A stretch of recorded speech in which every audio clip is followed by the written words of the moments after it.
orden de multiplicidad nos va a servir cuando nosotros hagamos el gráfico. ¿Por qué?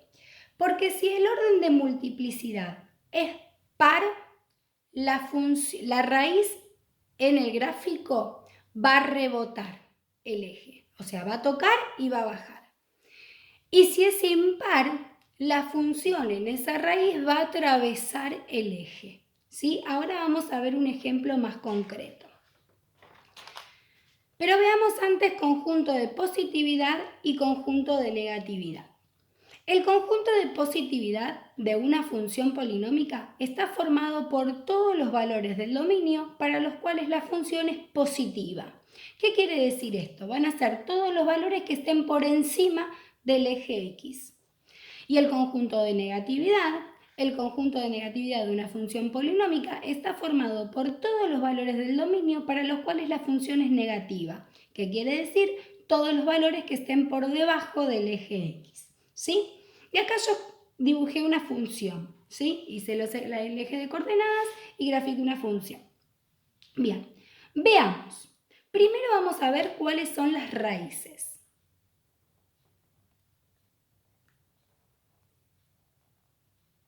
¿Sí?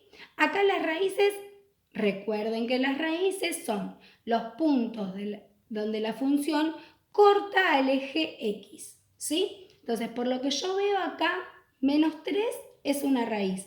¿Por qué? Porque la función corta al eje X. Entonces, una raíz menos 3. Acá en menos 1 veo otra raíz, porque la función vuelve a cortar el eje X. Entonces, mi segunda raíz es menos 1. Y en esta acá, en 2, tengo otra raíz. ¿Por qué? Porque la función corta al eje X o toca al eje X, ¿sí? O sea, en 2 tengo otra raíz. Bien, y vamos a volver un poquito al orden de multiplicidad que yo les decía. Recuerden que cuando nosotros vimos recién acá, les dije que teníamos que tener en cuenta si el orden de multiplicidad era par o impar para los gráficos, ¿sí? Miren acá, yo les dije que cuando el orden de multiplicidad de una raíz era impar, atravesaba el eje. Y cuando el orden de multiplicidad de una raíz era par, tocaba y bajaba o tocaba y subía, depende de dónde viene la función. Entonces veamos. Vamos a ver qué orden de multiplicidad tienen estas raíces, si es par o impar, ¿sí? La función viene por abajo, corta al eje X, lo corta y lo atraviesa, ¿ven? Lo corta. Viene acá, pasa menos 3 y va para la parte de arriba.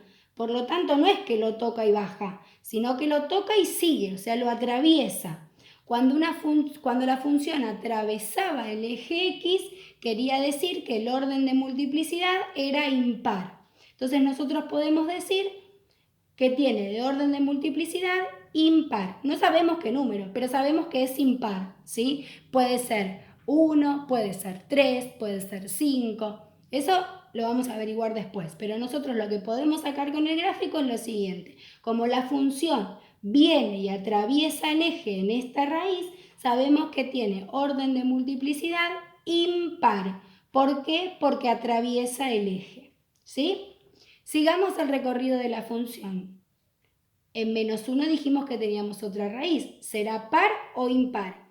Acá lo atraviesa, vemos que atraviesa el eje. Por lo tanto, también va a ser de orden de multiplicidad impar. No sabemos qué número, pero sabemos que es impar, ¿sí?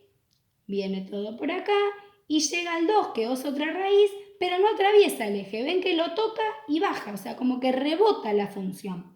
Cuando pasa esto, sabemos que el orden de multiplicidad de esta función va a ser un número par, ¿sí? Entonces, tenemos que aprender a visualizar el gráfico. Si la función corta el eje, esa raíz va a tener un orden de multiplicidad impar.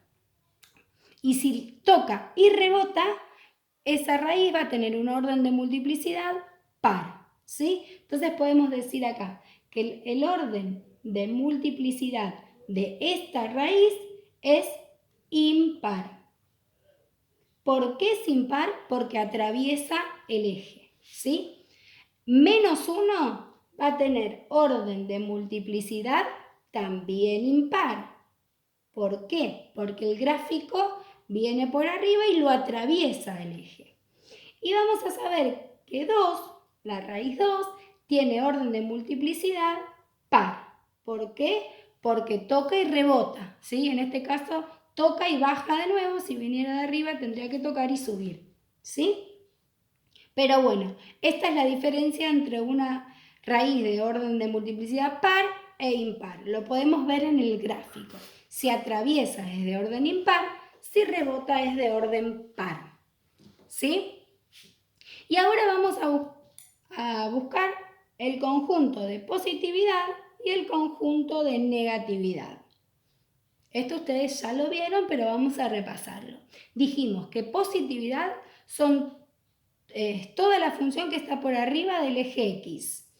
Nosotros venimos acá, está por debajo, y a partir de acá, de este numerito, está por encima del eje hasta acá, porque acá vuelve a bajar. Entonces, el conjunto de positividad va a ser desde -3 hasta -1, que es la parte que nosotros tenemos por encima del eje X.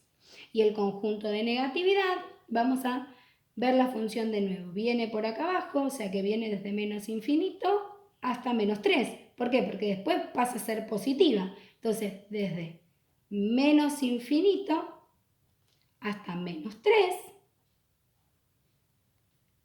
pasa a ser positiva y vuelve a ser negativa desde -1. Entonces, unión -1 a más infinito. Porque después nunca vuelve a ser positiva, ¿sí? Siempre está por debajo, ¿sí? Entonces, ¿cómo me doy cuenta del conjunto de positividad y negatividad? Me tengo que fijar qué parte de la función está por encima del eje X y qué parte de la función está por debajo del eje X.